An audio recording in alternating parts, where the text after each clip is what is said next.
ونشهد أن لا إله إلا الله وحده لا شريك له ونشهد أن محمدا عبده ورسوله رب اشرح لي صدري ويسر لي أمري واحلل عقدة من لساني يفقهوا قولي أما بعد. Alhamdulillah, syukur kepada Allah Subhanahu wa taala kerana memberi ruang untuk kita berjumpa dalam majlis ilmu, insya-Allah suatu majlis keberkatan dan kerahmatan Allah Subhanahu wa taala, insya-Allah. Jadi memandangkan saya pertama dijemput, maka saya memperkenalkan diri saya lah. Saya ni Amran, ya. Nama saya Amran bin Cik Mat. Asal Kelantan tapi menetap di Selangor dah lama lah. Dah jadi warga negara Selangor dah lebih daripada 30 tahun rasanya. Dan terlibat dengan sunnah kan, kita punya salaf ni daripada tahun 2010 saya mengajar di surau-surau area wilayah Selangor. Selangor saya boleh, insya-Allah, tak ada masalah apa. Jadi bidang saya sebenarnya bidang tafsir, itu tadabbur, di mana pengajian saya di samping dalam luar negara tak adalah, dalam negara, di universiti sini dan juga di pondok pun saya masuk pondok Darul Ulum. Guru saya ialah Maulana Hadi Yaakob dan Maulana Asri. Saya banyak menghabis masa dengan diorang lah. Daripada tahun 2013 saya duduk kat pondok tu, dan setiap tahun daripada 1 Syaban hingga 20 Ramadan saya akan memperbarui tafsir. Bahkan Maulana Hadi dia ada buat daurah tafsir selama 50 hari, kita boleh khatam Quran. Alhamdulillah, setiap tahun ramai ke 500 ke 600 orang dia buat untuk intensif memahami Al-Quran. Alhamdulillah, amat-amat menggalakkan, dan ramai yang pergi sana, bahkan daripada luar negara pun datang, daripada Thailand, Kemboja, Indonesia, Singapura, ramai datang sana setiap tahun. Dulu 40 hari, sekarang 50 hari. Maka insya-Allah tahun ni pun dia bermulanya insya-Allah 1 Syaban. Jadi itulah saya rasa ringkas mengenai bidang saya. Cuma hari ni tajuk yang diberi pada pagi ini agak macam official sikit. Tuan Haji Zainal tanya saya tajuk apa. Jadi saya secara spontan saya kata memandangkan permulaan kita adakan sesi perkenalan dengan Al-Quran. Dan sejauh mana kita nak cerita bab perkenalan ini ataupun tajuk yang lain yang semisal dengannya, saya rasa apa hak-hak Al-Quran dan sejauh mana kita melunasi hak-hak tersebut secara umum lah. Dan ruang lingkup yang kita akan bahaskan nanti, insya-Allah, kenapa pentingnya Al-Quran, apa tujuan-tujuan penurunan Al-Quran, apa jadi kalau kita langgar hak-hak Al-Quran tersebut. Dan akhir nanti saya tutup dengan sikit tadabbur mana-mana surah yang saya rasa perlu untuk memberi keberkatan kepada kita dalam mempelajari ayat-ayat Allah Subhanahu wa taala. Insya-Allah, ya. Tuan-tuan, puan-puan yang dimuliakan Allah. Berhubung dengan Al-Quran, hak-hak Al-Quran ataupun tajuk kita di sejauh mana kita nak mengenali Al-Quran, ialah apa sebenarnya tujuan ataupun apa kepentingan Al-Quran. Tengok hadis, kita tengok hadis yang ringkas banyak dalam Sahih Bukhari. Tuan-tuan pun tahu semua hadis ini, banyak ustaz-ustaz menggunakan hadis ini untuk pendorong targhib kita untuk mempelajari Al-Quran, iaitu khairukum, insan yang baik, terbaik, umat terbaik. Khairukum man ta'allama al-Qur'ana wa 'allamahu. Umat terbaik, insan terbaik tidak ada kalau lain kecuali mereka yang belajar Al-Quran dan memahami Al-Quran. Maknanya kebaikan dunia akan bawa kepada kebaikan akhirat. Tapi kebaikan sebenar inilah kebaikan akhirat, iaitu dunia ini hanya tempat ujian. Jadi di sini khairukum, di sini ialah kebaikan yang pasti, ialah untuk pergi pada hari akhirat. Maknanya satu daripada tema Al-Quran overall Al-Quran, dia akan bincang ketiga perkara pokok. Yang pertama, Allah nak kenalkan diri dia. Yang kedua, Allah nak kenalkan Nabi-Nya, risalah. Yang ketiga, Allah kenalkan hari akhirat. Jadi kebaikan di sini ialah kebaikan untuk pergi ke alam akhirat. Kita semua tahu hari akhirat ada. Tapi adakah kita bersiap sedia? Adakah kita berusaha nak kenal hari akhirat? Jadi kalau kita ala kadar saja amalan kita, maka kita risau. Kita risau, kita tidak beriman dengan sepenuhnya dengan hari akhirat. Beriman dengan sepenuhnya ialah kita mesti ambil tahu bagaimana hari akhirat, pada masa macam mana, syurga macam mana, neraka macam mana. Sebab umpama kita nak pergi luar negara, kita cek dulu. Bagaimana hotelnya, bagaimana pengangkutannya, bagaimana karansinya, baru kita cana dengan suasana pergi. Begitu juga dengan hari akhirat. Atas faktor itulah khairul untuk kebaikan hari akhirat. Lepas itu tanda-tanda. Tanda-tanda. Adakah kita ini dah mencapai tanda-tanda untuk diberi kebaikan akhirat tadi? Ketandaan dia ialah pun ada dalam hadis Bukhari juga, iaitu mayuridillahu bihi khairan. Sekiranya Allah nak beri kita kepada kebaikan akhirat tadi, apa tanda dia?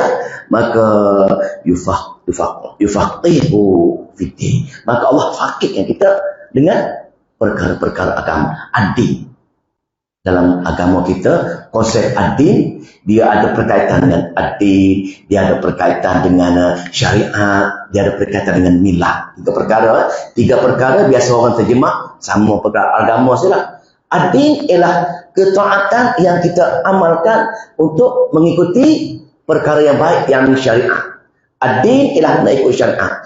Lepas syariat pula, syariat ialah kepentingan sesuatu amalan yang kita nak beramal tadi, penting sangat syariat. Sebab tu syariat asalnya ialah air, sumber air. Arab pada pasir yang kering kontang, tidak ada air, syariat ialah sumber air tersebut. Kalau tidak ada air, kita mati. Begitu dengan syariat, mati. Kita kecewa. Akhirat. Milah ialah syariat tadi yang dibukukan. Walau bagaimanapun, tiga-tiga milah syariat din ini dihuraikan serentak. Jadi berbalik kepada hadis tadi, kalau Allah nak beri kepada kita, nak beri apa? Nak beri kebaikan adalah hadis yang pertama tadi, maka Allah akan mempermudahkan. Faqih, mempermudah kita memahami din tadi. Apa din? Din ialah agama. Daripada mana agama? Agama daripada Al-Quran. Qala Allah, qala Rasulullah. Itu agama. Tanpa kata-kata Allah, tanpa kata Rasulullah, bukan agama. Semua orang boleh cakap apa saja walaupun untuk kalau bukan agama. Jadi agama tak boleh. Kita bercakap mesti, beramal mesti, berakidah mesti ada dalil dan bukti bahawa kita betul-betul beramal sebagai ad-din ataupun syariat atau milah yang ditetapkan oleh Nabi kita ni. Jadi itulah di antara pembukaan dia. Manakala kita ketandaan sebagaimana para jemaah yang dimuliakan Allah ini, saya rasa dah nampak dah. Dah nampak Allah mempermudahkan dah. Masa asah dah lama dah ni. Maka siapa yang menumbuhkan asah dulu, setiap waktu ada pengajar ilmu, itu maknanya Allah dah mempermudahkan untuk memberi kebaikan. Dengan cara memberi kefahaman dalam mempelajari ayat-ayat Allah Subhanahu Wa Taala. Jelas ya? Pembukaan baru tak payah lagi. Yang kedua, dah tahu dah pentingnya Al-Quran, pentingnya apa tu untuk diberi kebaikan dengan cara mempelajari, memahami Al-Quran. Maka kita ambil jadi kenapa Al-Quran ini diturunkan. Kenapa Al-Quran diturunkan? Dan siapa penerima Al-Quran yang mula-mula dulu? Al-Quran diturunkan, apa dia? Kena dalil lah. Zalikal kitabul la raiba fihi. Jangan ragu dengan Al-Quran. Untuk apa? Hudan lil muttaqin. Petunjuk untuk lil muttaqin, sesiapa yang nak bertakwa. Itu yang dikatakan petunjuk. Padahal kitab petunjuk. Nak betul ke? Salah ke? Ini dia Al-Quran. Ini tujuan asas Al-Quran diturunkan untuk memberi petunjuk. Untuk golongan yang pertama penerimaan Al-Quran ialah golongan Arab Mekah ataupun dipanggil Arab Jahiliyah. Kenapa nama dia Arab Jahiliyah? Jahiliyah ini jahil. Kalau bahasa Melayu kita, orang marah lah, bodoh. Jahil ialah bodoh. Bodoh apa? Bukan bodoh benda lain. Bodoh Al-Quran. Bodoh wahyu. Jahil wahyu. Pasal Arab jahiliyah ini hebat. Mereka ada ilmu perniagaan. Mereka ada ilmu syair-syair. Mereka orang yang bijak. Tetapi yang dikata jahiliyah ialah kerana mereka tidak ada wahyu nak rujuk. Hanya mereka berprasangka kepada ajaran Nabi Allah Ibrahim. Milah Ibrahim. Mereka mengatakan mereka ikut milah Ibrahim. Mereka mengikut agama yang benar. Bila Nabi kita Nabi Muhammad SAW cuba nak baca Al-Quran pada mereka, mereka kata, wahai Muhammad, kamu lari pada agama tok nenek kita. Sepatutnya sepatutnya saya ajar dulu, saya bincang dulu tajuk-tajuk awal Arab jahiliyah. Pasal syarat kita untuk mengenali Al-Quran, tak tahu hak-hak Al-Quran, nak memahami Al-Quran, kita tidak ada cara lain untuk memudahkan dia, kena fahami awal Arab jahiliyah. Pasal Al-Quran diturunkan untuk memperbetulkan akidah mereka. Apa dia akidah mereka yang menyalahi Al-Quran, apa dia amalan mereka yang menyalahi, apa dia amalan yang sama, kita panggil risalah tauhid. Yang ni apa tauhid mereka, jenis tauhid mereka, apa bentuk amalan-amalan mereka, apa perbahasan ilah yang mereka amalkan dan berakidah sebelum turunnya Al-Quran. Itu sepatutnya. Jadi bila kita faham awal Arab jahiliyah, baru kita baca Al-Quran, tadabbur Al-Quran, kita cepat tangkap dia. Cepat. Pasal apa? Pasal mereka orang agama, tapi agama yang salah. Mereka orang berilmu, ilmu untuk perkara-perkara keduniaan. Banyak kesilapan mereka ialah kalau tauhid mereka tauhid yang pertama mereka mengatakan Allah wujud. Mereka percaya. Yang kedua Allah pencipta. Mereka percaya. Al-Quran, man khalaqas samawati wal arda la yaquluna Allah. Jika ditanya orang Arab jahiliyah, siapa cipta langit, bumi, nescaya mereka mengatakan Allah. Mereka percaya. Cuma kesilapan mereka ialah bab urus takbir. Bab urus takbir, mereka pecah kepada pemerintahan dunia ini dua perkara.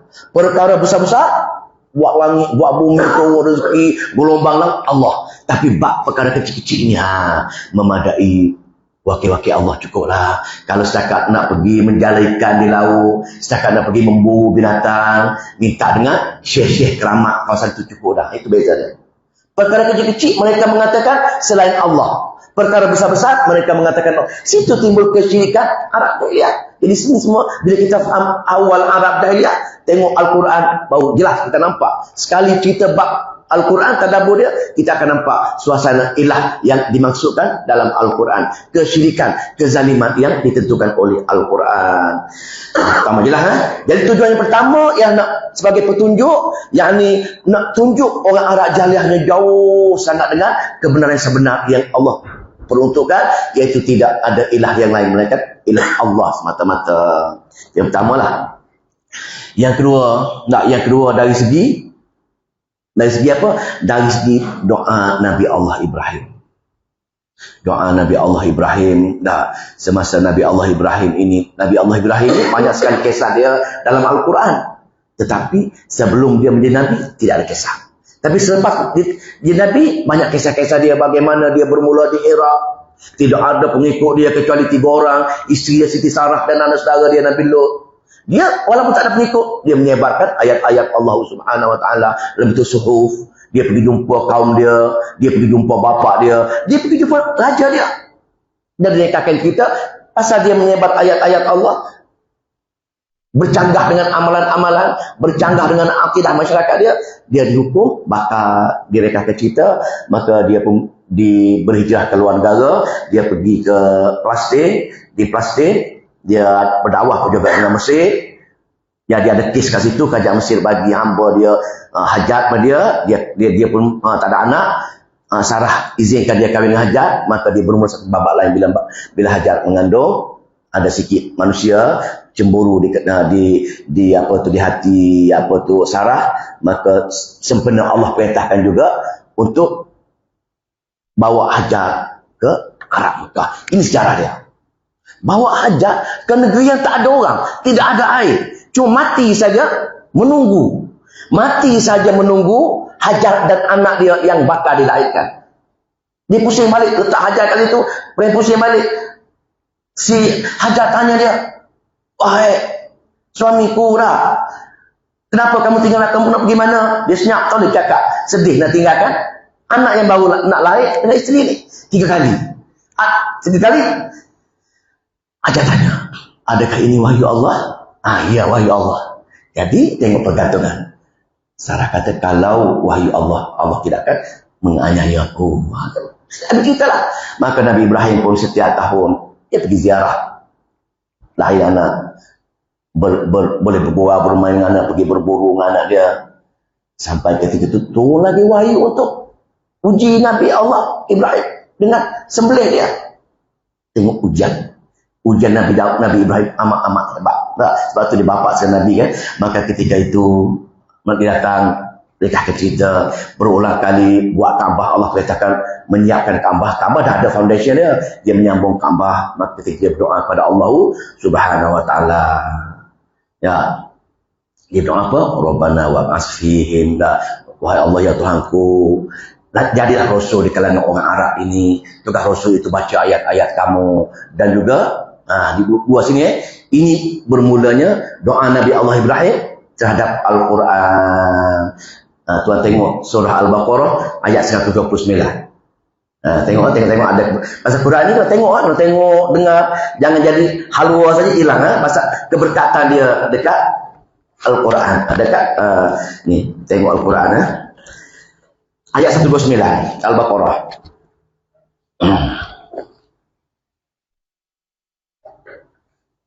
Saya mengajar boleh tanya saya nak tak faham, ada masalah, angkat tangan tanya, tak apa, saya boleh berinteraksi ketika itu juga. Tapi dia tanya berkaitan dengan Quran, yang tanya buat politik lah. Terus agak politik pula. 129.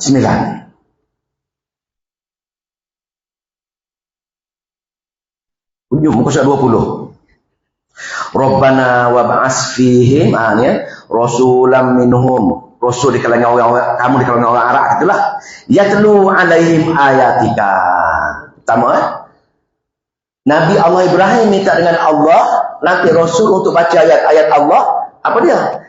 Yatlu alaihim ayatika. Baca, tilawah ayat-ayat Allah kepada mereka. Pertama. Yang kedua, wa yu'allimuhumul kitaba wal hikmah. Baca semua kitab dan hikmah. Hikmah ini tafsir mengatakan sunnah.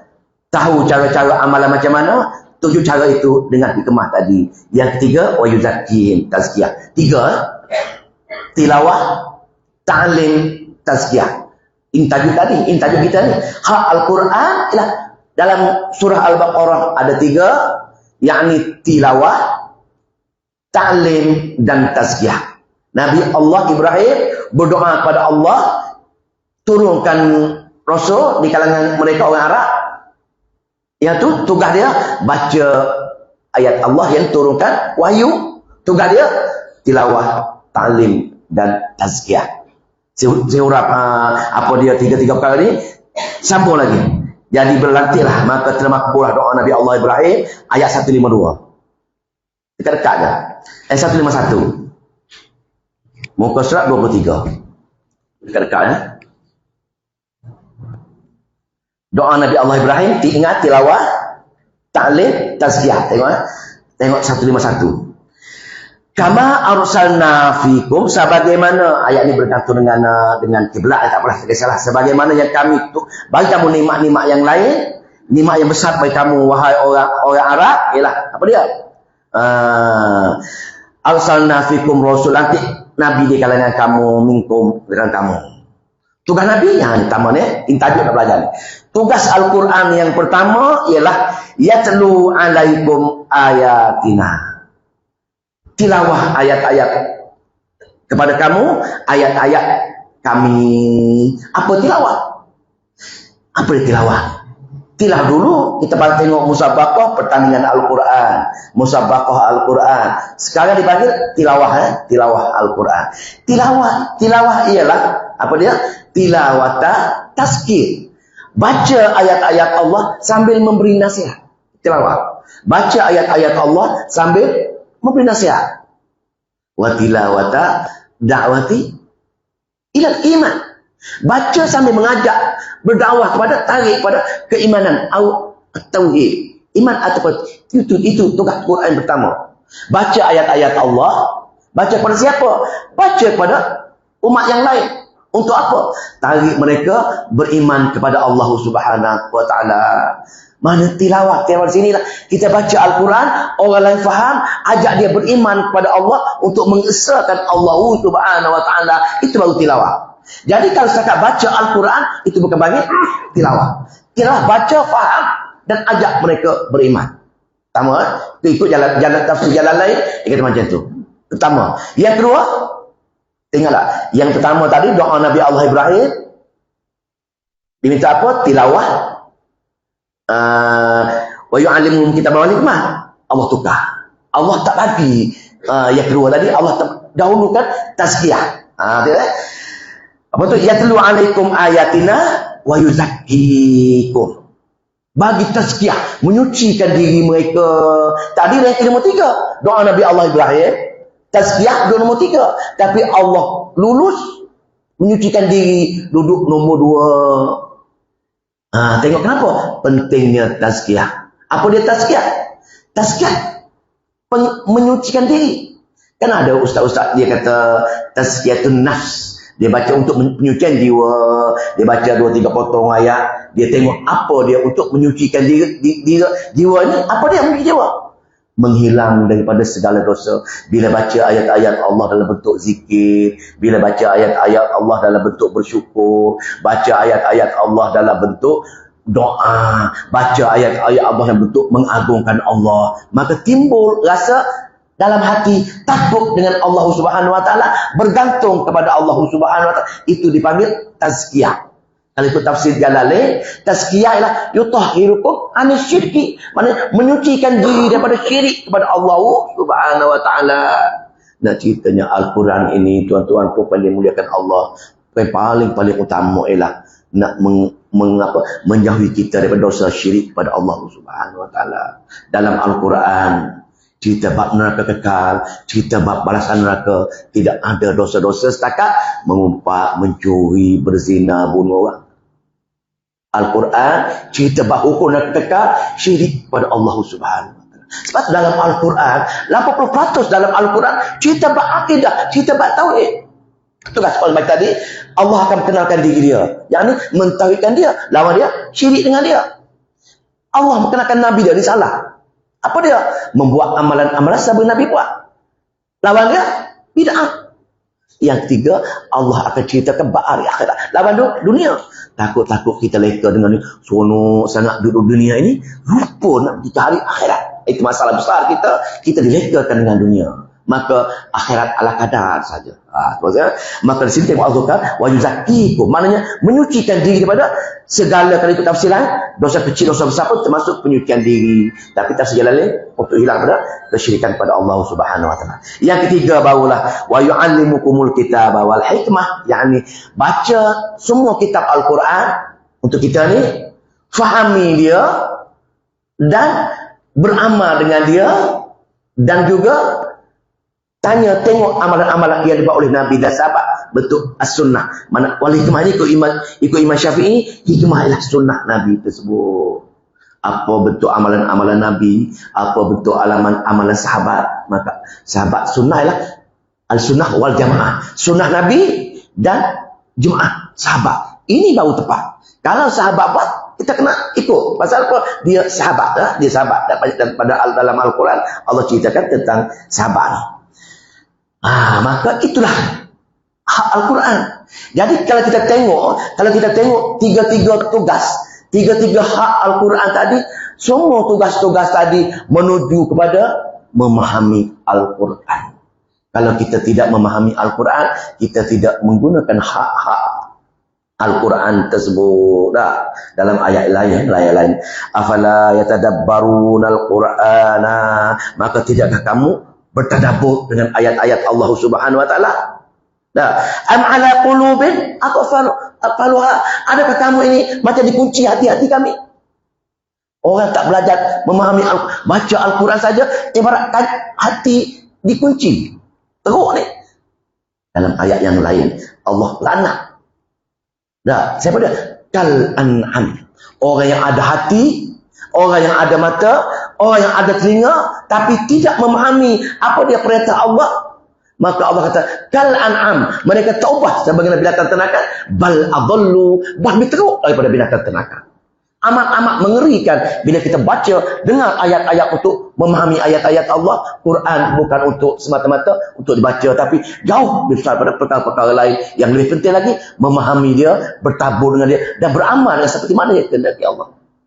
Jadi kalau kita rasa tak sempat lagi, banyak berdoalah. Wahai Allah, aku bertadabbur dengan ustaz-ustaz di asas ini baru 10 juzuk, lagi 20 juzuk.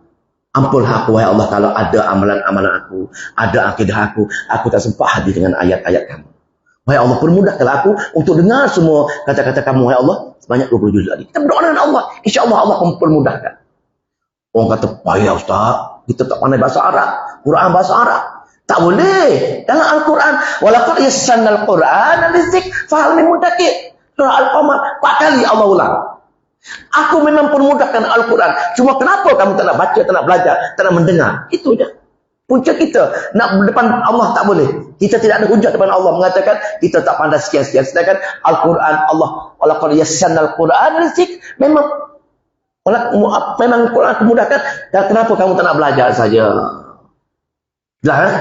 Maka itu cek sejauh mana dalam tajuk yang Tuan Haji Nabi kita tadi, sejauh mana kita, ceklah kita. Maka bukan tanya, sendiri jawab. Kalau kita dah dengar semua 6,236 ayat-ayat Allah Subhanahu, alhamdulillah, itu kelebihan. Dan kalau kita tidak ambil, usahalah cari mana-mana guru lipat ganda nak dengar semua kata-kata Allah dalam 6,204 ayat ya. Habis itulah. Maka cek sejauh mana dah terjawab. Jawab sendirilah. Maka kita pergi poin seterusnya ialah saya cerita sikit tentang pengenalan Al-Quran. Al-Quran ini tuan-tuan semua tahu, saya ulang ni dah. Al-Quran ini ada 30 juzuk ataupun 114 surah.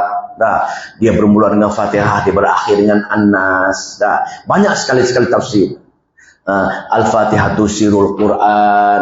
Al-Fatihah merupakan rahsia Al-Quran. Segala rahsia Al-Quran 30 juzuk, rahsia dia duduk dalam Fatihah. Nah, rahsia dia Al-Fatihah. Jadi kalau kita faham Al-Fatihah, seolah-olah kita dah habis Al-Quran, kita dah faham. Tapi nak hadis kita kena baca satu surah pula lah. Jadi saya nak petik satu secara umum dari segi ketauhidan. Dalam walaupun segala Quran tadi dipecah pada 30 juzuk tadi, tetapi kalau ikut Syekh Ahmad Shihindi dalam satu mujahid daripada benua India, dia ini satu mujahid hebatlah, Syekh Ahmad Shihindi. Dia lahir ketika percintaan di antara Maharani Hindu dengan Raja Islam ketika itu Islam berbolak. Kerana Raja Islam mencintai puteri Hindu. Maka itu lahirnya menjadi ini yang memperbetulkan balik kitab Mawahibur Rahman. Dalam kitab Mawahibur Rahman, dikata dalam Al-Quran Allah nak memperkenalkan diri dia yang pertama, yakni Al-Quran dipecah pada 4 bahagian. Dari segi ketuhanan. Kita baca dalam Fatihah kan. Wasamtu as-salata baini wa baina abdi nisfain. Aku pecahkan Fatihah kepada doa kepada dua, untuk hambaku dan untuk aku dan untuk hambaku, wali abdi, masalah apa yang aku minta aku bagikan. Apa dia untuk aku? Alhamdulillahirabbil alamin arrahmanir rahim maliki yaumiddin. Ini untuk Allah. Sebab tu bila kita baca alhamdulillahirabbil alamin, Allah akan jawab. Allah akan jawab. Ar-Rahmanir Rahim, Allah akan jawab. Asna alayya abdi maliki yaumiddin majrani abdi.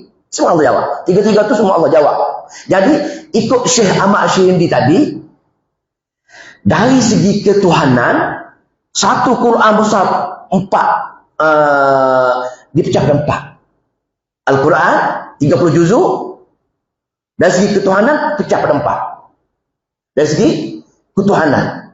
Apa dia? Dari segi sifat-sifat Allah. Kita baca, alhamdulillah, segala puji bagi Allah. Satu sifat Allah. Pasal apa? Pasal bagi orang Arab, sebut Allah ini, dia tahu dah. Allah yang Al-Khaliq, pencipta.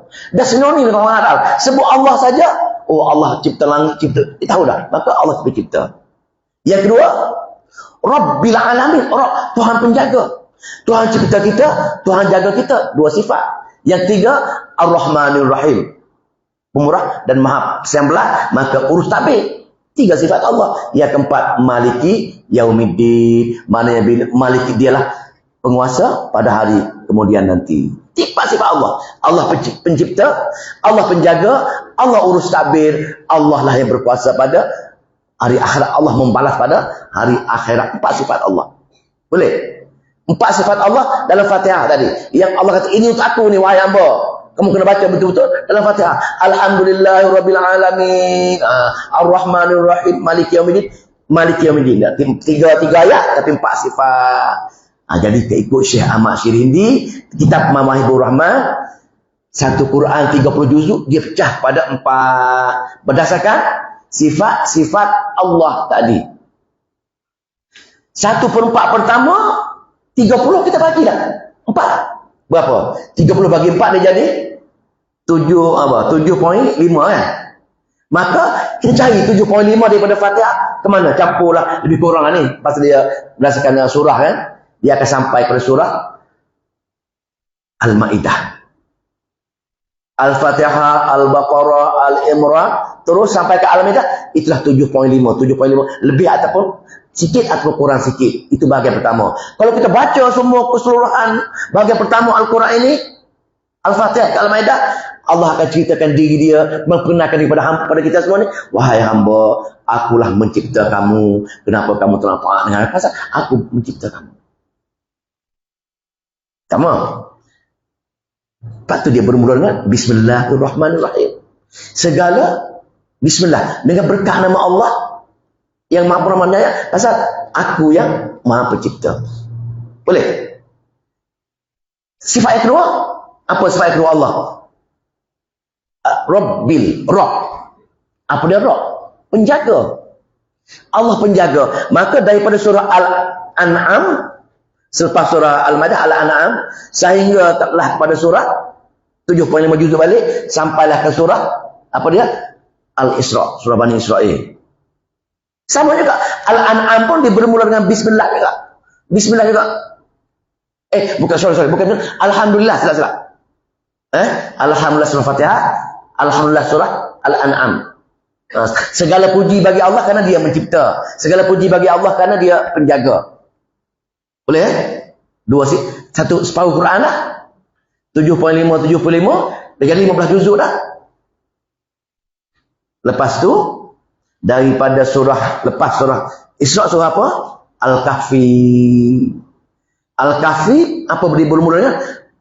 Alhamdulillah juga. Al-Kahfi bawa kepada surah Al-Ahzab. 3/4 Al-Quran.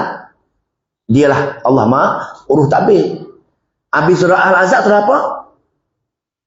Surah Sabah. Sabah pun bermula dengan Alhamdulillah. Segala puji bagi Allah juga. Tapi surah Sabah hingga surah An-Nas, apa dia?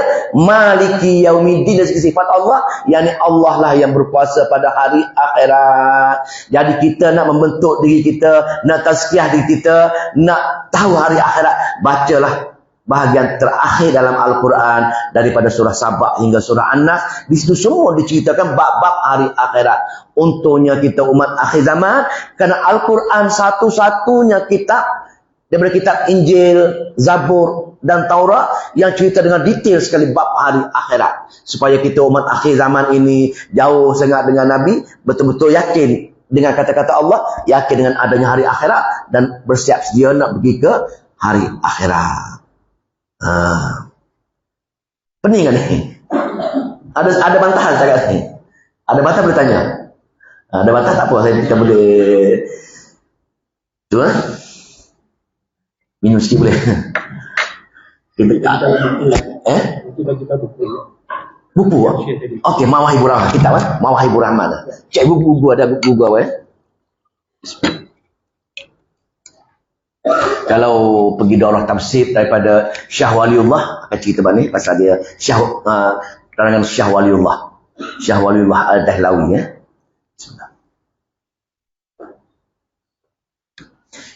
Dia tafsir bab apa tu, bab ketuhanan, bab ketuhanan Al-Quran, dia cerita bab itulah. Bab kita tafsir pasal tafsir Fatihah. Kalau tadi, maka itu pun ada, maka habislah, maka dah secara langsung kita kenal Al-Quran ada 4 bahagian tadi berdasarkan ketuhanan, sifat-sifat Allah Subhanahu Wa Taala seperti dalam Fatihah tadi. Lepas itu bila habis, lepas tu barulah kita kesimpulan dia antara kesemua, bukan kesimpulan habis ni, kesimpulan ketuhanan tadi dari segi apa, dari segi apa dia itipati yang Allah nak cerita dalam Al-Quran. Adalah 3 perkara pokok tadi. Yang pertama, semua pasal rukun iman lah, 6 rukun iman dikelompok per 3 bahagian. Yang pertama, Allah akan perkenalkan diri dia, kesimpulan untuk ketuhanan tadi. Yang kedua, Allah nak perkenalkan Nabi dia, yakni amalan-amalan Nabi dia. Dan yang ketiga, Allah akan perkenalkan hari akhirat. Dan berulang-ulang kali setiap surah akan bincangkan perkara pokok yang Allah nak utama ke dalam Al-Quran. Walau bagaimanapun, kita dah tahu dah Quran ini ada 30 juzuk, ada bahagian-bahagian. Kalau baca dia ada kebaikan-kebaikan. Dah faham, dah tahu semua dah. Tetapi kenapa kita susah sangat nak baca dan memahami Quran? Kita nak okey, orang lain. Saudara-saudara kita yang lain. Tuan-tuan puan, dah okey dah. Dah mari duduk majlis ilmu. Ketandaan Allah nak bagi hidayah dah. Tapi kawan-kawan lain, sebahagian besar. Asal dalam Al-Quran cerita, sebahagian besar manusia akan tolak, sebahagian besar manusia tak nak belajar, sebahagian besar manusia nak diubahkan ke dalam neraka. Semua sebahagian besar. Hanya terpilih sebahagian kecil yang terpilih. Sebagaimana kita semua ialah, insya-Allah. Kenapa kita rasa malas? Kenapa? Punca asal dia. Kenapa kita rasa nak buat baik saja, terutamanya memahami Al-Quran, pasal kita rasa malas. Punca asasnya ialah bisikan. Ini punca asalnya. Bisikan daripada teman kita. Kita ada satu kawan yang rapat. Nama dia, teman setialah Qarin. Dalam Al-Quran, tu tengok surah Az-Zukhruf. Tengok surah Az-Zukhruf tu, surah Az-Zukhruf ayat yang ke-36-37. Saya baca, wa may ya'shu an dzikrir rahman nuqayyid lahu syaitana. Sesiapa yang tak nak belajar memahami Al-Quran. Tengok surah Az-Zukhruf, surah Az-Zukhruf, surah yang 43 44. Apa tu? Tengok surah Az-Zukhruf. Wa may ya'shu an dzikrir rahman nuqayyid lahu syaitana fa huwa lahu qarin. Sesiapa yang tak nak mengaji, sesiapa yang tak nak ambil ibrah, sesiapa yang tak nak faham kitab daripada Tuhan Rahman, Allah ganti nama dia dengan sifat Ar-Rahman. Pasalnya Allah Maha Pemurah. Kamu tak nak belajar pun tak apa, tunggu, di pemurah. Kamu tak nak solat amal pun tak apa, tunggu, ada balasan nanti di Maha Pemurah. Di Allah, kalau dia Tuhan Rahman, maka nuqayyid lahu syaitana. Muqayyid, Allah akan ikat, Allah akan letak patrikan dalam hati seorang tu dengan syaitan. Tengok ni. Malah mengaji faham saja, Allah hukum letak syaitan. Seekor syaitan. Malah mengaji 2 kali, 2 ekor syaitan, lama-lama penuh badan kita ini dengan syaitan. Fahuwa lahu qarin. Tugas ya. Ayat 36. Yang saya baca tengok boleh. Yang 36 boleh tengok. Az-Zukhruf, Hamim yang ketiga. Jumpa tak? Ayat 36. Ya 2. Cuba tengok, saya silap saya cuba tengok balik.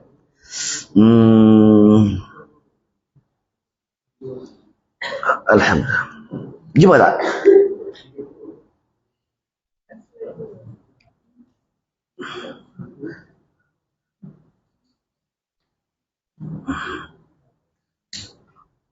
Muka surat 492 kan? Tengok ayat 36. Tu ayat 36. Tengok saya baca balik. Wa may ya'shu an, barang siapa yang berpaling, ya'shu, barang siapa yang berpaling. Berpaling tak nak ikutlah, berpaling tak nak belajar ataupun tak nak ambil pengajaran. Allah kata sekian-sekian, dia berpaling. Allah kata belajar Quran, dia berpaling tak nak ikut. Barang siapa yang berpaling an zikri, dari peringatan. Maknanya, barang siapa yang berpaling daripada peringatan Allah, maknanya Quran peringatan. Maka sini nak ceritanya, sesiapa yang tak nak faham apa yang Allah nak bagi tahu dia berpaling. Nuqayyid lahu syaitana, akan kami patrikan, letakkan dia lahu bagi orang tadi syaitana. Syaitan. Pasal tak nak belajar bertadabbur. Tak nak musuh belajar mengambil perkara-perkara ibrah dalam Al-Quran. Tak nak beramal dengan sebagaimana yang Allah ceritakan. Maka Allah kata, Allah tak dalam seekor syaitan. Fahuwalahu qarin, menjadi teman setia. Teman setia, teman yang paling-paling rapat. Teman yang sekadar kita dengar dia, terikut. Kita sekarang kalau orang dah ada keluarga, isteri yang paling rapat dengan dia dah. Kadang-kadang isteri bisik pun tak ikut, tak pakai. Dah, pasal tak rapat. Tapi syaitan ini lebih rapat lagi pada isteri dia. Lebih rapat syaitan lagi. Pasal apa? Pasal hukum dia tak nak mengaji, ambil pengajaran. Tak ada pun lah. Pengajaran. Ada ini untuk belajar atau orang yang tak nak baca pula? Orang yang tak nak memahami. Orang yang tak nak mengaji pengajaran. Ibrah. Dia baca-baca. Tapi setakat baca macam saja, maka syaitan tak takut dengan dia. Pasal syaitan nak bermakna tadi. Kenapa takut orang baca Quran? Kenapa syaitan takut orang baca Quran? Pasal bila kita baca Quran semacam itu, di mana kita bergantung dengan Tuhan punya syaitan.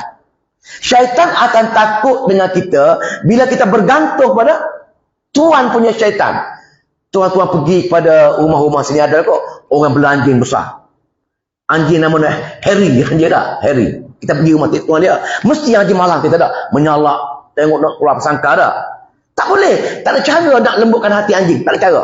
Kecuali kita panggil tuan punya anjing. Syekh, tunggu sekejap, anjing kamu ni. Kita stop, Harry. Tu sunyi sepi, Harry.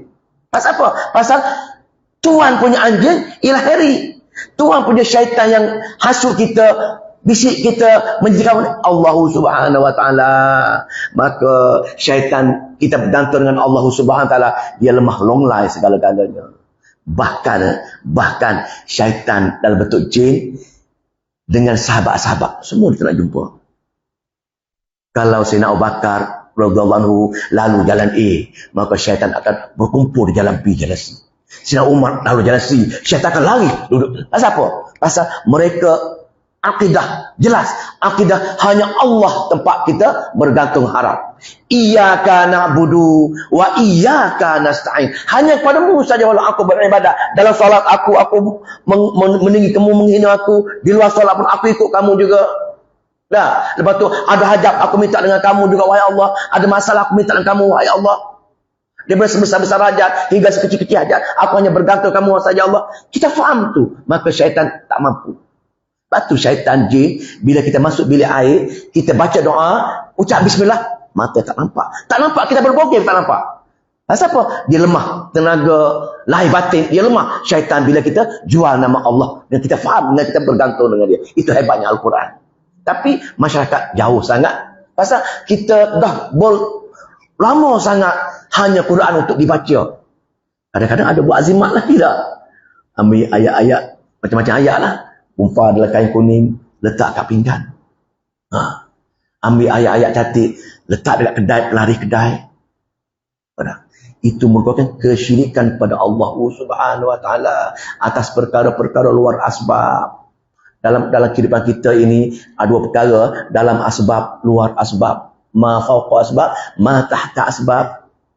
Ma tahta asbab. Perkara-perkara dalam asbab digalakkan, digunakan. Bergantung masih dengan Allah. Sakit pergi hospital, rumah terbakar pergi bombok, itu dalam asbab, boleh. Tapi pergantungan masih dengan Allah. Tapi perkara-perkara luar asbab tak ada tolak ansur langsung. Mesti Allah untuk kita minta, Allah untuk kita bergantung harap. Dua perkara. Kita ingat dua perkara luar asbab, dalam asbab. Luar asbab perkara-perkara ghaib, perkara-perkara alam mistik. Tolak bala contohnya, tak boleh. Hanya Allah saja yang boleh buat perkara-perkara ini. Tahu barang hilang. Nah, barang hilang kita pergi jumpa dengan ustaz. Bomoh tak ada kena. Ustaz ni ada tukar bomoh.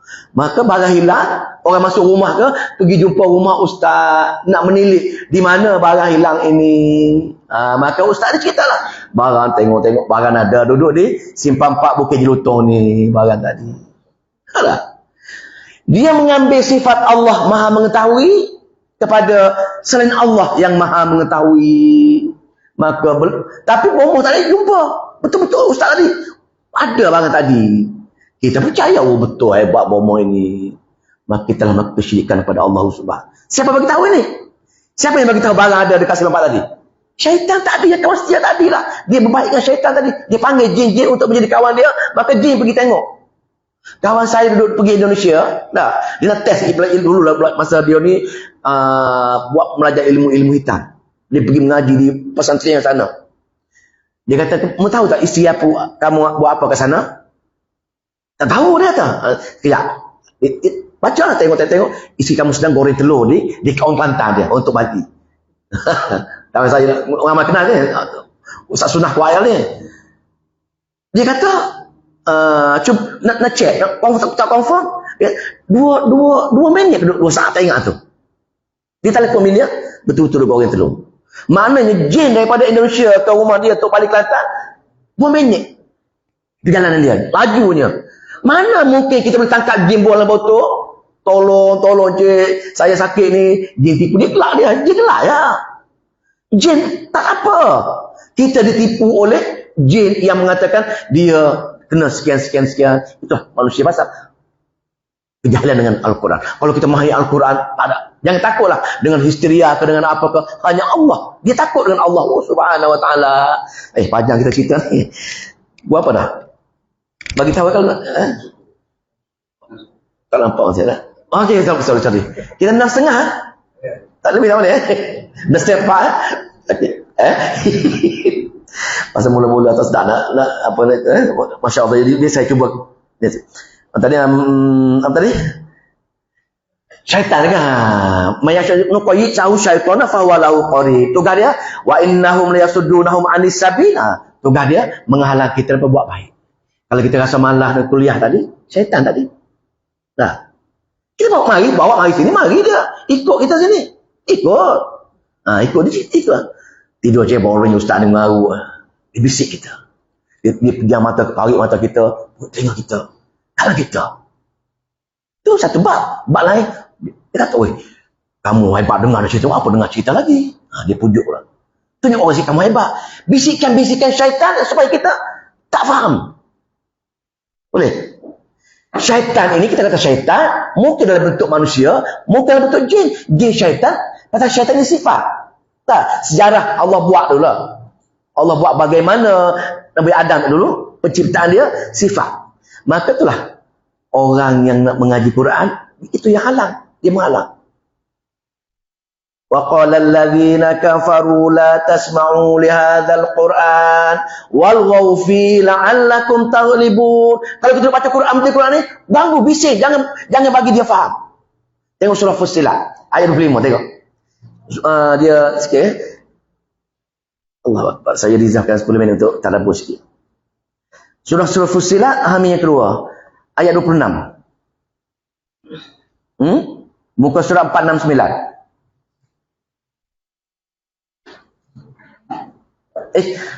Buka surah Fussilat. Silap 26, maaf, 26. Muka surah 479. Bismillah. Jumpa. Tapi dia sambung sampai ayat 25 lagi. Jumpa. 479, surah 41, ayat 25, saya baca 25 lagi. Tengok Jumpa tak? Jumpa? Muka surah 479. Surah Hamim yang ke Ghafir, Hamim yang kedua. Tengok Tengok ayat 25. Wa qayyadna, tengok ni. Wa qayyadna tadi nuqayyid sama tadi kan? Wa qayyad maka telah kami tetapkan. Allah hukum. Dengan malas sangat kita baca Quran, malas sangat baca Quran bertahun-tahun, berpuluh-puluh tahun, maka penuh badan kita ni dengan syaitan. Tapi dalam bentuk teman setia. Hari-hari dibisik kita ni. Wa qayyadna lahum, maka telah kami tak bagi mereka Corona. Tadi korin. Corona ini jamak bagi korin. Kalau satu J, nama dia korin. Lama-lama J, nama dia corona. Rupa-rupanya badan kita ni penuh dengan corona. Kalau zaman muda hingga tua tak pernah bertadabbur ayat-ayat Allah Subhanahu wa taala. Tengok wa qayyadna lahu corona. Lama penuh-penuh ni apa tugas corona? Apa tugas syaitan-syaitan yang menjadi kawan yang tak nampak ni? Fazayyanu lahum ma baina aydihim wa ma khalfahum. Fazayyanu, menghiasi kita ni suruh depan belakang kita dengan nampak cantik saja. Oh tak bertaubat pun tak apa, tak pergi mengaji pun tak apa, lambat lagi umur 80 tapi tak bertaubat lagi, rasa panjang umur lagi. Tak pergi mengaji pun esok boleh pergi mengaji. Tak faham Quran pun tak apa, kita dah baca dah. Memandang baik kerja-kerja buruk yang kita buat. Itu tugas Qori kita ni. Wa innahum yasdunahum an sabil wa yahsabuna annahum muhtadun. Setiap buruk kita buat nampak baik je. Tak faham tak apa, umur tempat belajar lagi. Tak ikut sunnah tak apa, kita buat perkara lain lagi. Sentiasa syaitan bisik dengan kita supaya kita jangan buat perkara-perkara baik. Betul Maka itu depan belakang kiri kanan. Pasal syaitan tahu dah kita lemah. Pasal dia minta izin dengan Allah. Wahai Allah, aku yakin memandangkan kamu dah menyesatkan aku, memandangkan kamu telah melaknat aku pasti anak cucu cicit Nabi Adam ini aku akan masukkan mereka ke dalam mempengaruhi mereka semua. Allah kata aku tahu dia apa-apa. Kalau mereka masuk kalau mereka ikut kamu, maka aku humbakan mereka dalam neraka jahanam. Lemah kita. Maka tengok maka tugas syaitan tadi, ini panggil syaitan manusia lah. Kisah ni kisah orang Arab jahiliah. Bila Nabi nak mengajar baca ayat-ayat Allah, syaitan tadi jin tadi akan masuk dalam badan orang Arab. Wahai kawan, orang tadi kan, wahai kawan, pergi lawan sikit kalau orang mengajar Nabi mengajar tadabbur, buat bisinglah. Ni wa qala allazina kafaru la tasma'u, wahai kata orang kafir tadi, pasal orang dengan dia tadi, la tasma'u li hadzal Quran, jangan kamu mendengar Quran sambil kamu faham dia. La tasma'u ini maknanya mendengar sambil masuk dalam hati ini. Itulah tasma'u. Bukan dengar saja, dengar sambil memahami. Jangan bagi orang dengar orang baca Quran ni faham dia. Pasal orang Arab ni dia faham semua Al-Quran bahasa dia kan. Tapi dia nak bising supaya jangan faham Quran tersebut, jangan dengar ibrah-ibrah dia tersebut. Lihat wal ghaufihi, wal ghauf, buatlah bising. Cakap ke, bertepuk tangan ke, bersiul ke, buat bising, jangan bagi dia orang faham Al-Quran. La'allakum taghlibun, agar kamu boleh, suara kamu boleh menyebabkan mereka tak faham Al-Quran tadi. Nampak tak? Jadi kita ini satu je. Bila kita rasa malas dengan Al-Quran, tak nak bertabur ini, syaitan akan masuk menjadi kawan kita. Pasal kita ni ada dua makhluk gaib yang Allah nak uji kita atas dunia ni. Dunia ini nak untuk ujian, akhirat untuk terima balasan. Jadi nak duduk dunia ini, Allah hantar nak uji kita dua makhluk gaib. Yang pertama, inilah syaitan dalam bentuk jin tadi.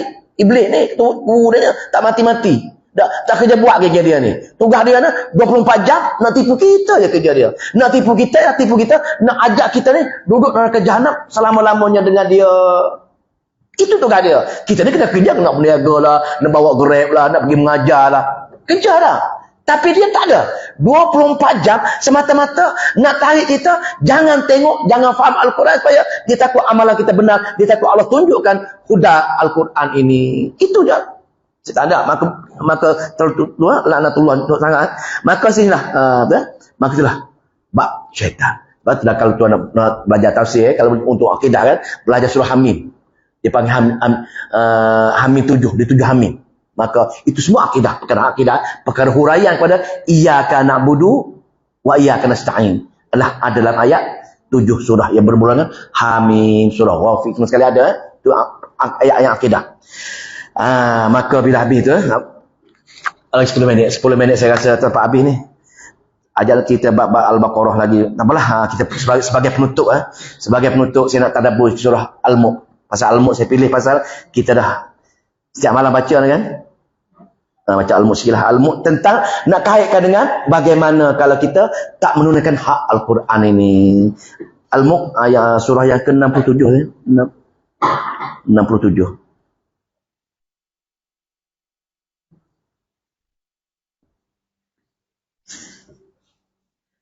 Jumpa muka surat 562. Bismillah.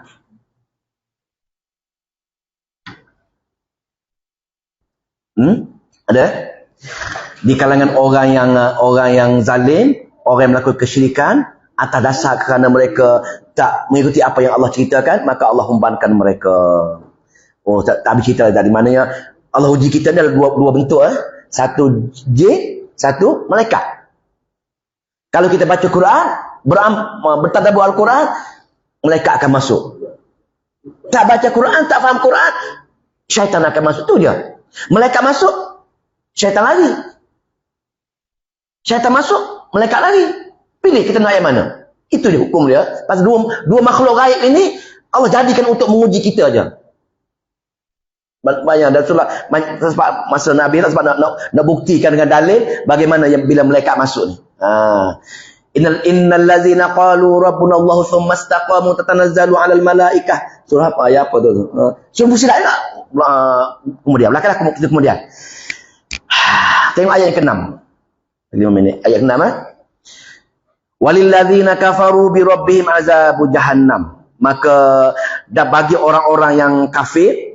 Kafir ini kita jangan ingat orang kafir Buddha Hindu tu. Kafir ini ialah kafir orang yang menolak. Kafir kafara.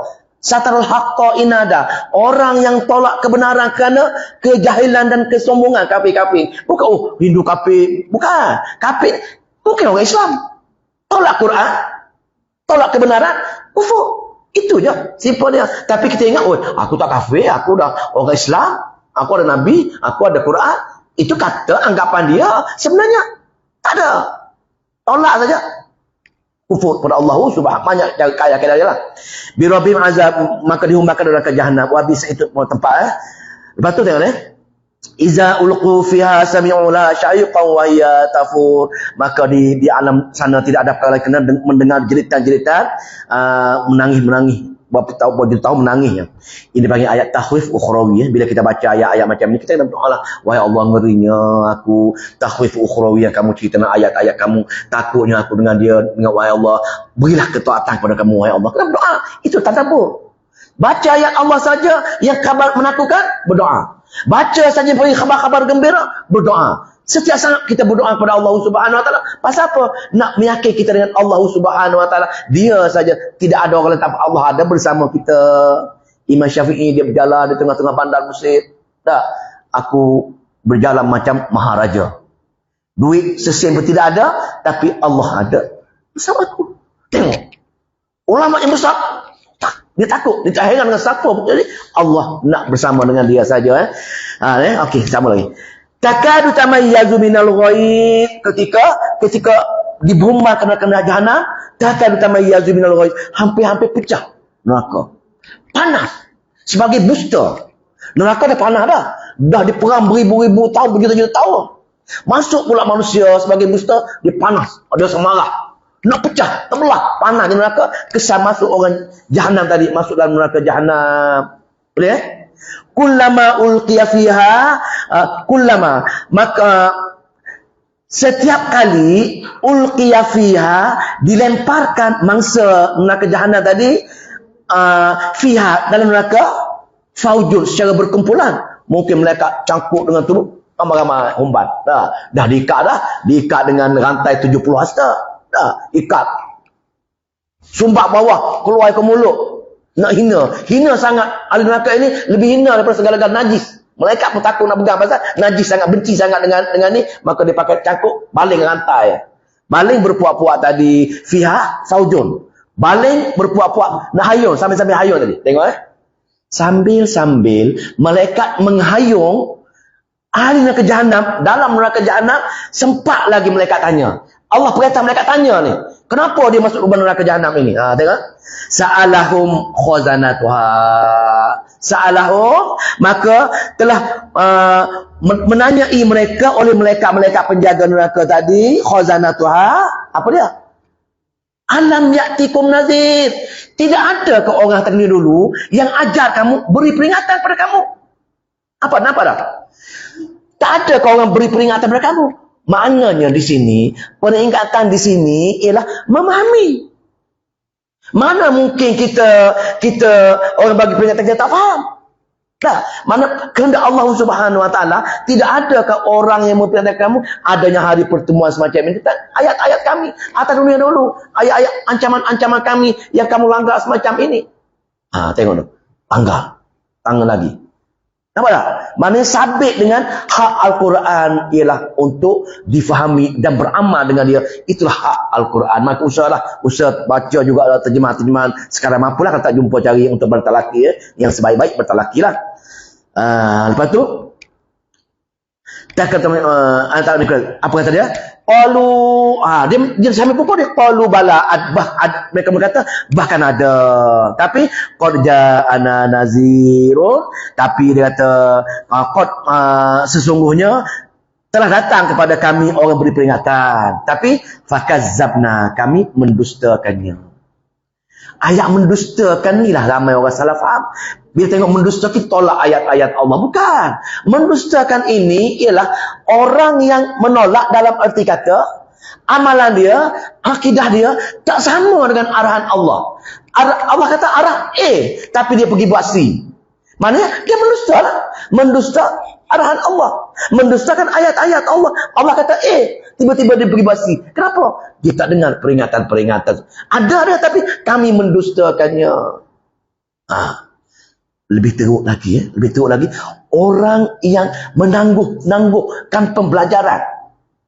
Tunggu, termasuk kategori, bila tunggu, maka mungkin amalan dia, mungkin akhirnya bercanggah dengan kehendak Allah. Allah nak sekian-sekian, Nabi nak sekian-sekian amalan Nabi. Tiba-tiba dia pergi buat amalan yang jauh sangat daripada Nabi dan sahabat ajarkan. Maka menolak. Penangguhan tadi dikategorikan sebagai menolak ayat-ayat Al-Quran. Kerana amalan dia, akhirnya dia bercanggah dengan arahan Allah. Mana qul bala qul ja'a wa fakazzabakum kami menolak wa qulna man Allahu min syai in antum illa fi dhalalin kabir. Tapi kamu yang mengajar ini tak betul dengan kami yang betul, dia kata macam itulah. Tengok ayat akhir, saya lihat ayat akhir. Rintihan orang dalam neraka jahanam. Rintihan dalam neraka jahanam ini bukan main-main. Dalam main-main kalau syirik kekal selama-lamanya. Cuba bayangkan atas dunia kita 60 tahun, 70 tahun kita rasa lama dah. Tetapi di alam sana kalau humbankan ke jahanam atas kesalahan syirik kekal selama-lamanya.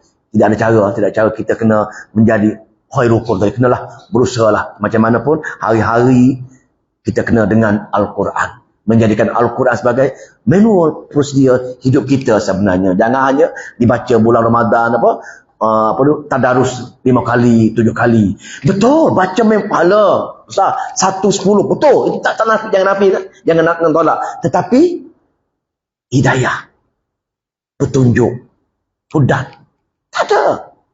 Takut di penghujung usia syaitan datang jumpa kita, menggelecek kita. Saat nyawa nak tarik di ketika tu, syaitan akan datang membisik kepada kita pasal kita jahil. Kita tak tahu apa ayat-ayat Allah. Pasal tak pernah orang ajar bertadabbur atau bertadabbur tak ambil perkara-perkara tauhid. Kita dengar terlalu hukum hakam saja. Jangan orang cerita bab syirik, bid'ah, jangan dengar. Maka jauh sangat pada ketika tu. Tengok ayat akhir. Wa qalu, mereka berkata siapa? Dan mereka berkata orang-orang ahli neraka jahanam. Lau kunna, sekiranya kunna adalah kami ini atas dunia dulu nasma'u. Kalau atas dunia dulu kami mendengar orang baca ayat-ayat Allah, mendengar dan faham apa kehendak Allah, dan faham apa amalan-amalan Nabi Allah, dan faham apa yang dibuat oleh sahabat-sahabat Nabi Allah. Kalau kami mendengar dan faham, mendengar dan faham. Lau kunna nasma'u, sekiranya kami mendengar semua ayat-ayat Allah dan kami faham. Atau naqilu, kami memikirkannya. Setiap arahan Allah dalam bentuk takhwif ke, dalam bentuk tabsyir ke, kabar gembira ke, kita fikir, ngerinya neraka. Tafsir, seronoknya syurga. Kita setiap sangat bergembira dah. Kita hari-hari kita sibuk menikmati kegembiraan. Sibuk hari sibuk. Sibuk lagi pada dunia ni. Pasal apa? Sibuk menikmati keindahan, kebahagiaan. Itu hebatnya. Syurga yang tak mampu dipikir. Maka nak kilo. Kalau kan fikirkan tentang kesibukan memikirkan kerana hari akhirat ini, tengok ni yang ujar dia, ma kunna, tidaklah kami fi ashabis sa'id, tidak dibakar dengan api neraka yang menyala-nyala ini. Apa dah? Penutup ayat wa qul law kunna ini ialah rintihan jeritan ahli-ahli neraka jahanam, kerana kalau atas dunia dulu ikut belajar ayat-ayat Allah, dengar dan faham ayat-ayat Allah, berdoa kepada Allah dengan Al-Quran dia, hari-hari dengan Al-Quran, maka aku tak dibakar. Maknanya syarat nak masuk syurga ialah kena ahlul Quran. Sebab tu hadis kata, aku ada keluarga atas muka bumi. Terkejutlah. Siapa dia keluarga atas muka bumi? Ahlul Quran ialah keluarga Allah atas muka bumi. Maka dalam ayat yang lain, am hasibtum an tadkhulul jannah, ni surah Al-Imran, am hasibtum an tadkhulul jannah walamma ya'lamillahu alladhina jahadu minkum wa ya'lamas sabirin. Am hasibtum an tadkhulul jannah, adakah senang-senang kamu nak syurga aku? Allah tanya, adakah senang-senang kamu nak syurga aku? Walamma ya'lamillahu alladhina jahadu, di sisi aku kamu tak pernah berjuang, pernah faham ayat-ayat aku. Tapi ayat ini untuk orang berperang berkital. Tapi perang kital pun tujuannya nak bawa Al-Quran. Maka tafsir mengatakan, Allah kata, ingat senang-senang nak syurga aku, tanpa di sisi aku tak nampak pun kamu nak belajar memahami ayat-ayat aku. Nampak tak? Maknanya ayat ini, ayat surah Al-Imran 142. Allah cabar. Allah kata, jangan impilah masuk syurga aku. Kalau di sisi aku kamu tak bersungguh pun nak belajar bertadabbur ayat-ayat aku. Lepas tu, bukan satu. Wa ya'lama sabiri. Dan di sisi aku pun, aku tak nampak pun kamu bersabar. Lepas tu, wa tawassaw bil haqq, wa tawassaw bis sabr. Berpesan-pesan dengan atau kebenaran. Berpesan-pesan dengan kesabaran. Sehingga mati pun kita kena berpesan-pesan dengan belajar ayat-ayat Allah, berjuang ayat-ayat, sabar dalam belajar ilmu. Maka tuan-tuan puan-puan yang muliakan Allah, dah asah dah ada sini. Cara dah sabar, belajar, berjuang, mari. Sabar, penat macam mana pun mari. Sibuk macam mana pun, usaha juga, sabar. Kalau tidak, di sisi Allah tak nampak berjuang. Rasa malah tak mari, tak istiqamah. Bila kita istiqamah, hebat orang istiqamah ialah tak mari pun dapat pahala. Duduk dalam majlis ilmu, Allah register nama, berbagai-bagai fadilat tadi. Maka kita pilihan istiqamah. Pasal kita tahap hidayah ada 4. Yang pertama, inabah. Gerak hati, inabah. Hidayah. Yang pertama, gerak hati kita nak mari, inabah. Kat rumah tadi, hari ni ada kelas di asas. Inabah dipanggil. Lepas tu, mari. Hidayah. Mari, Allah bagi hidayah. Hadirlah kita kat sini. Jadi yang ketiga, istiqamah. Walaupun mari itu ada hidayah, tapi kalau tak istiqamah setiap hari ataupun ikut jadual sini, kita ponting celak-celuk ke, maka istiqamah hidayah, istiqamah tak ada. Nak sekurang-kurangnya kita kena ada istiqamah. Lepas istiqamah, tahap yang ketiga, hidayah. Yang terakhir ialah dipanggil rabtul qalbi, penyucian diri yang sejati. Mana bila kita dah rabtul qalbi, maka syaitan-syaitan jin-jin dah tak mampu lagi nak usik, nak kacau kita. Yang ada tiap-tiap hari kita dengan malaikat, tidur malaikat, makan dengan malaikat, berjalan dengan malaikat, pasal malaikat dah hubungi kita dah. Maka bila malaikat ditunggu kita dunia, nak mati malaikat tunggu, siap kali kapal tu, semua malaikat bawa bersyurga lagi, masuk alam kubur pun malaikat tunggu kita, di pada masyarakat malaikat tunggu selama-lamanya malaikat duduk bersama-sama orang yang ada Al-Quran sebagai neraca penghidupan dia. Maka saya sudahi dengan tu. Saya memohon maaf lah, ada lewat 10 minit. Jadi pasal apa tak sempat nak habiskan semua secara saya itulah secara laju sangat tadi, tapi itulah harap-harap perkara ini dapat kita fahami dan pakat-pakat kita usahalah Usaha supaya sebelum kita pergi dipanggil menemui Allah Subhanahu wa taala, usahalah sedaya upaya untuk menjadikan Al-Quran sebagai manual prosedur kita. A'udzubillahi minasyaitonir rajim. Bismillahirrahmanirrahim. Allahumma shalli wa sallim wa barik ala Muhammad. Allahumma faqina fi din wa 'allimna ta'wil wa hdina ila sawa'is sabil. Allahumma fiqna lima tuhibbu wa tarda waj'al akhiratana khairan minal ula. Radina billahi rabbil islami dina wa bi Muhammadin nabiyyan wa rasulah. Allahumma ya Al-Qur'ana hujjatan lana ya arhamar rahimin wa la taj'al Al-Qur'ana hujjatan 'alaina ya rabbal alamin. Rabbana atina fid dunya hasanah wa fil akhirati hasanah wa qina azabannar. Walhamdulillahi rabbil alamin. Assalamualaikum warahmatullahi wabarakatuh.